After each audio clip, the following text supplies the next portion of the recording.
Hello everyone and welcome back to our new video. Well, your Shopify store shows a 500 internal server error. Don't worry, it's usually fixable. So in today's small tutorial, we're really gonna talk on how to actually do so, fast and easy as usual. Let's get started. Well, first thing first, make sure you are fully connected to the internet. Go all the way to your favorite browser and look for shopify.com. Then if it didn't work, try refreshing the page. Temporary server issues can cause this error. Then go all the way and check Shopify status page. Sometimes Shopify has a platform-wide outage, so it's maybe the problem.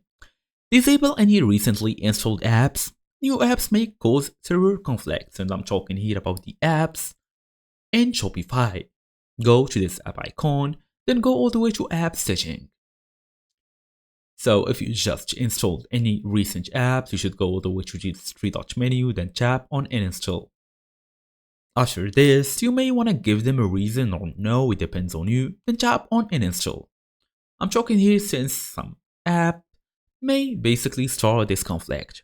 Disable any recently, basically VPNs or whatsoever, but maybe they are giving you this problem with your internet connection. Revert recent temp changes. So basically by going through this home menu, you should also go design your store. You can go through this page as well. There's many choices there. You can also tap on generate orders. We have also the products. You can also add products if you want to. Okay, so right now we're gonna go to the online store all the way. Since we want to see the temp changes as well. Okay, it's sold in, taking its time. Well, usually here, you can basically just edit the them or change it if you want to. It depends on you and your case. And that's basically it. Thank you all for watching, and I will see you in the next video.